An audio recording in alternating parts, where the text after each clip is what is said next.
The Sterling estate was exactly as exhausting as I remembered. A dizzying haze of gold gilding and the cloying scent of old money. I stood by the marble pillars, my plain navy dress acting as the perfect camouflage against the sea of designer silk and diamond-encrusted watches. "Sophia, darling! I almost didn't recognize you in the corner." Aunt Beatrice's voice carried across the room, sharp enough to draw blood. She adjusted her pearls, eyeing my sensible heels with pity. "Still doing that clerical work, are you? Filing and fetching for... What was that little shop? Apex something?" "Vanguard Apex," I replied, sipping my water with a practiced, neutral smile. "And yes, I'm still with the firm." My cousin Julian, flush with the arrogance of his recent junior partnership, leaned in with a smirk. "Come on, Soph. I can get you an entry-level spot at my firm. It's time you stopped being a glorified paper pusher and saw how real business works." I looked at him, thinking of the $400 million contract I had authorized before the cocktail hour. "I'm exactly where I need to be, Julian, but thanks for the offer." They laughed, a chorus of dismissive, high society ridicule. They saw a secretary. I saw my next acquisition. Before we get to the boardroom reveal that shattered my family's ego, I want to check in with you. Leave a comment. Where in the world are you watching from, and what's the time there? I love seeing how far our community reaches. Let's see who's here. To the Sterling family, the world was divided into two categories: the predators who sat at the head of the table, and the decorations who served them. I had spent a decade mastering the art of being decoration. My navy dress wasn't just clothing. It was a high society ghillie suit. It allowed me to move through these gilded halls without a second glance from the men who measured worth by the thickness of a portfolio or the speed of a sports car. The air at these reunions always tasted of vintage scotch and unearned arrogance. I watched my male cousins bark about their market conquests, while their wives and sisters were expected to discuss interior design or charity galas. My uncle, Sterling, ran the family empire like a medieval fiefdom, ensuring every male heir was groomed for a throne, while the women were encouraged to marry into a better tax bracket. Every time Aunt Beatrice looked at me with that signature blend of pity and distaste, I felt a familiar thrill. Their condescension was my greatest asset. Because they were so convinced I was nothing, they spoke freely around me. They discussed mergers while I cleared plates. They debated hostile takeovers while I pushed paper in the corner. They never realized that the quiet girl they treated like the furniture was actually the one recording their every move. I wasn't just an outsider. I was a ghost in their machine, waiting for the perfect moment to haunt them. The blueprint for Vanguard Apex wasn't drawn in a boardroom. It was forged in the heat of a humiliation I would never forget. A decade ago, I had walked into Uncle Sterling's mahogany-paneled office with an MBA from a top-tier university and a proprietary algorithm for predictive turnaround strategy. I didn't want a handout. I wanted a partnership. Sterling hadn't even looked at my data. He'd chuckled, gesturing for me to sit like a child. "Analytics? Leave the heavy lifting to the men, Sophia. If you want into the family business, start at the reception desk. Work your way up. Maybe in 20 years you'll be a junior manager." The everyone else he referred to were my cousins, Julian and the others, who were handed VP titles before they'd even finished their first year of Playboy antics. That afternoon, I realized that to the Sterlings, I was a liability to be controlled, not an asset to be utilized. I took my savings and rented a windowless space behind a 24-hour laundromat. It smelled like steam and detergent, but it was mine. I named the company Vanguard Apex, a name that signaled the lead position I intended to take. My first win came from a legacy textile mill that was weeks away from liquidation. The industry had written them off, but my data showed a path to profitability through automated supply chains. I didn't just save them, I doubled their market cap in 18 months. As the word spread through the shadows of the financial world about the ghost of Wall Street, the firm that could resuscitate the dead, I grew the company with surgical precision. Every hire was vetted by me. Every employee signed non-disclosure agreements that would make a spy agency blush. My name was never on a masthead. To the world, and especially to my family, I remained a freelance admin who occasionally took overflow work from Vanguard. While my family spent 10 years aggressively trying to dismantle and acquire struggling companies for parts, I was quietly moving in first, restructuring them and making them unkillable. They were the vultures. I was the surgeon. And they never noticed that every time they went for a kill, I had already moved the target out of their reach. Maintaining the mask of a low-level administrator for 10 years wasn't an act of cowardice. It was weaponized invisibility. In the Sterling family, power was a loud, vulgar thing, measured in decibels and dominance. By presenting myself as a non-threat, I gained access to the ultimate strategic advantage: being completely ignored. I watched Uncle Sterling and Julian operate like apex predators, scouting for businesses in distress so they could swoop in, strip the assets, and leave the employees in the wreckage. Their entire business model was built on the vulnerability of others. My firm, Vanguard Apex, was the antithesis of their greed. We didn't just save companies, we fortified them. By the time the Sterlings even realized a target was on the market, I had already installed a new board, secured fresh capital, and turned the struggling business into a fortress. There was a perverse psychological thrill in our family dinners. I would listen to them complain about mysterious market interference and anonymous bidders who kept snatching their prey at the last second. They would turn to me, asking about my day, and I'd talk about printer jams and filing systems until their eyes glazed over with boredom. They didn't see the irony because they couldn't conceive of a world where a woman they dismissed as a paper pusher was the very obstacle they couldn't overcome.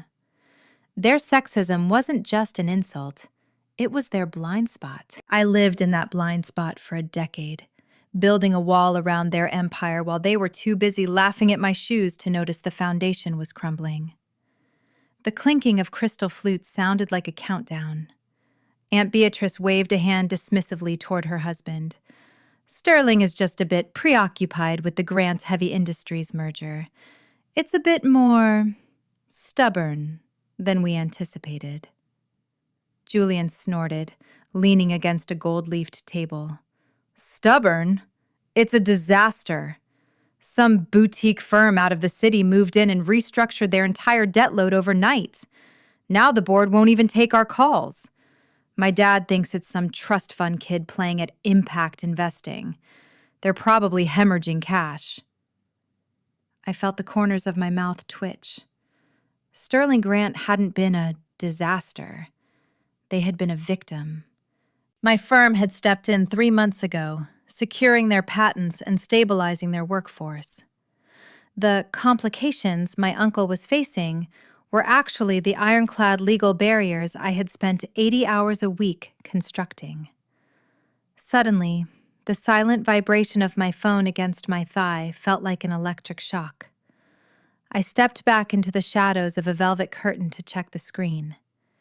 It was an encrypted alert from Maya, my chief of staff.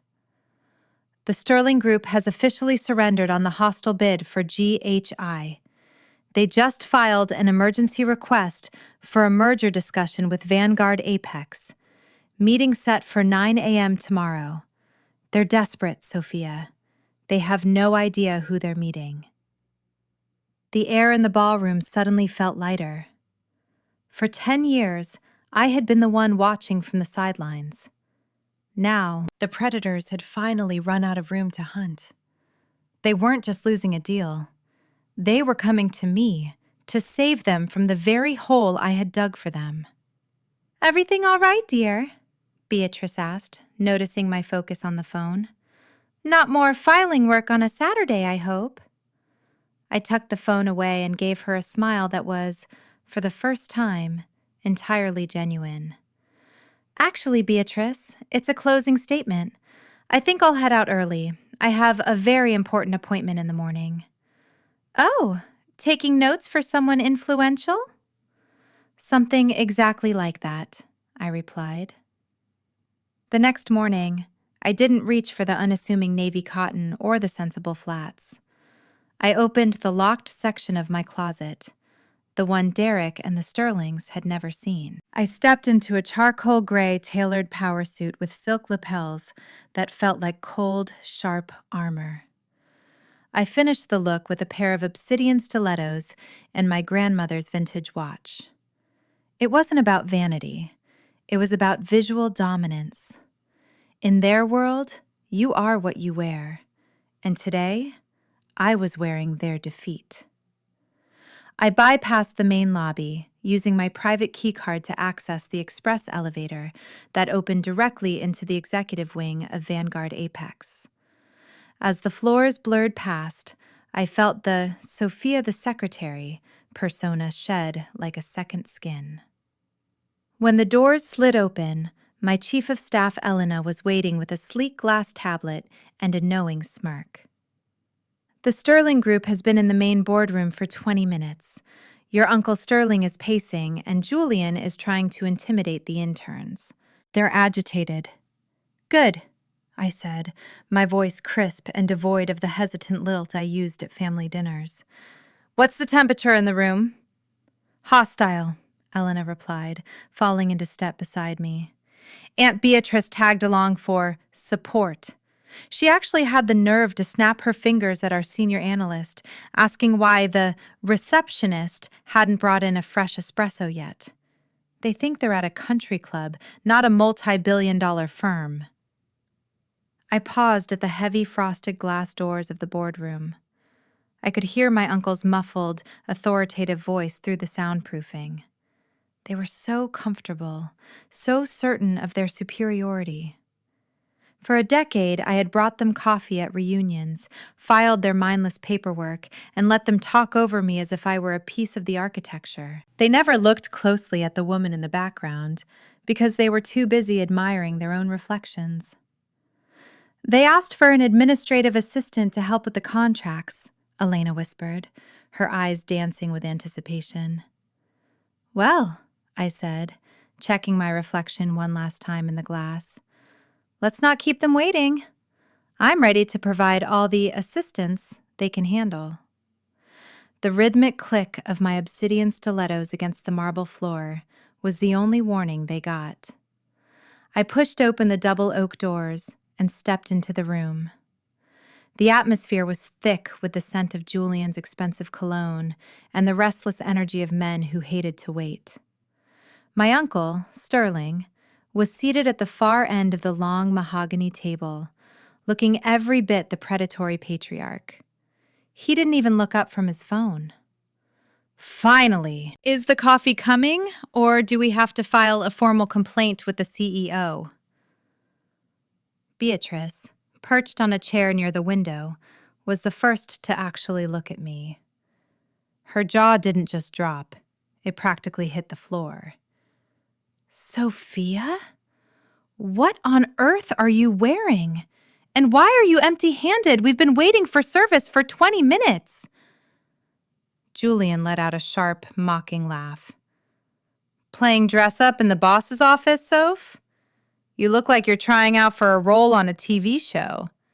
Get back to the lobby before you get fired." I didn't answer. I didn't even blink. I walked with a slow, measured pace toward the head of the table, the seat directly opposite my uncle. I pulled it out and sat down, leaning back with a grace that felt like a predator finally returning to its territory. "I'm afraid I'm all out of coffee, Beatrice," I said, my voice projecting with a cold, executive authority that stopped the room's air supply. "But I have plenty of time to discuss why you're currently begging for a merger with my firm." Sterling finally looked up, his face a grotesque mask of confusion. "Sophia? What is this? Where is Vanguard's CEO? We were told we'd be meeting with the decision maker." I interlaced my fingers on the table, my grandmother's watch catching the light. "You are, Uncle. I founded Vanguard Apex 10 years ago. I am the CEO. And today, I'm the only reason your company still has a heartbeat." The silence that followed wasn't just quiet. It was pressurized, like the air inside a sinking submarine. Julian's mouth opened and closed, his face alternating between a sickly pale and a deep, embarrassed red. Across from me, Uncle Sterling's hand tightened so hard on his vintage fountain pen that I heard the distinct snap of the barrel. Ink bled across his pristine documents, a fitting metaphor for the mess he was currently in. "It's an elaborate stunt," Julian finally sputtered, standing up so quickly his chair screeched against the floor. "You're a glorified secretary, Sophia. You probably slept your way into a boardroom and decided to play a prank on the family. Uncle, tell her to stop this before she ruins her life." I didn't answer with words. I tapped a command on my glass tablet, and the wall behind me flared to life with a high-definition data visualization. Vanguard Apex currently manages $14.5 billion in private equity and client assets, I said, the numbers glowing in sharp white against the dark screen. "We maintain a 97% success rate in hostile defense and corporate revitalization. We are the majority debt holders for Sterling Grant Heavy Industries. If I don't sign the approval for this merger by 5 p.m. today, your company's stock will hit the floor by Monday morning." Beatrice's composure didn't just crack, it shattered. She looked at the glowing figures, then at me as if seeing a ghost. $14 billion? But your shoes. You always wore those sensible, cheap flats." "Invisibility has a very low overhead, Beatrice," I replied. "It's amazing what you can build when the people who should be your competition are too busy making fun of your wardrobe to realize you're buying their debt." Uncle Sterling finally found his voice, though it sounded thin and brittle. You deliberately sabotaged our growth. You spent a decade attacking your own blood." "No, Uncle," I corrected, leaning forward into the light. "I spent a decade protecting my industry from your incompetence. You don't grow businesses, you strip them. You find companies with souls and tear them apart for the copper in the walls. I didn't sabotage you. I simply provided a superior alternative." I began scrolling through a list of failed Sterling acquisitions on the screen. "Helios Tech? You tried to force a liquidation last year. Vanguard Apex stepped in, restructured their R&D, and now they're the lead supplier for the federal grid. Oceanic Logistics? You underbid them by 30%, hoping to bankrupt them. I bought their debt and gave them a 10-year runway. Every time you went for the throat of a struggling founder, I was the shield they called." Julian scrambled to his feet, fumbling with his phone. "This is a conflict of interest. I'm calling my senior partners. We'll sue you for every dime you've hidden. You can't just interfere with our legal filings." "Call them, Julian," I said, a cold smile spreading across my face. "But before you do, you might want to look at the Omega account on your firm's books. The one that provides 40% of your annual billables? The one that keeps your father's partnership afloat? Julian froze, his thumb hovering over the screen. The Omega account is a private hedge fund. Nobody knows who owns it. I do, I said. I am the Omega account. I've been paying your salary for 3 years, Julian. If I pull my business today, your firm won't just lose a client. It will lose its office space. I don't just interfere with your plans. I fund your existence. Every expensive watch you wear and every designer suit Beatrice buys was paid for by the secretary you laughed at last night. The color drained from Julian's face so fast I thought he might faint. He looked at the contracts on the table, the ones his firm had spent months drafting, realizing that he had been working for me all along. This isn't just business, Sterling growled, his eyes dark with a mix of fear and hatred. You're right, I agreed, standing up. It's an audit. And the Sterling Group is officially bankrupt of both capital and character. You have 4 hours to sign the merger on my terms, or I'll let the market do what I've been holding it back from doing for years. I'll let it erase you. The Sterling Group didn't wait until 5 o'clock. By 2:30, their board of directors, who were much sharper than my uncle, had voted to accept Vanguard's terms in a landslide. They saw the iceberg. I was the only one offering a lifeboat. Uncle Sterling didn't retire with dignity. He was escorted from the building after his own board realized he had nearly bankrupted them while chasing a shadow he couldn't catch. Beatrice, ever the social climber, tried to pivot instantly. Within days, she was telling Vogue Business that my success was simply the inevitable result of the Sterling legacy of excellence. She actually had the audacity to claim she had mentored me in secret. I didn't let her finish the week. I authorized the release of the security footage from the reunion. Crystal clear audio of her telling the room that I was wasting space and would never amount to more than a footnote. The clip didn't just go viral. It became a case study in corporate hubris. Her social invitations dried up overnight. Julian was granted an indefinite sabbatical from his firm, mostly because no client wanted to be represented by a man who was outplayed by his own secretary. The only message that mattered came that evening from my mother. She had left the Sterlings years ago to escape their toxicity. Her text was short. You didn't just build an empire, Sophia. You built a mirror, and they finally had to look at themselves. I still keep my first desk, the scarred, laminate one from the room behind the laundromat. It serves as a reminder that power doesn't always wear a crown or shout from the rooftops. True influence is built in the silence, in the hours when no one is watching and everyone is underestimating you. The Sterlings taught me that if you let people think they've won, they'll show you exactly where their defenses are weakest. Today, Vanguard Apex isn't just a firm, it's a standard for ethical growth.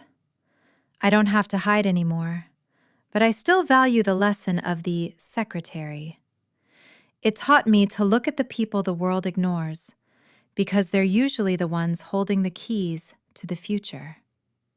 If you've ever been the underdog in a room full of giants, hit that like button right now.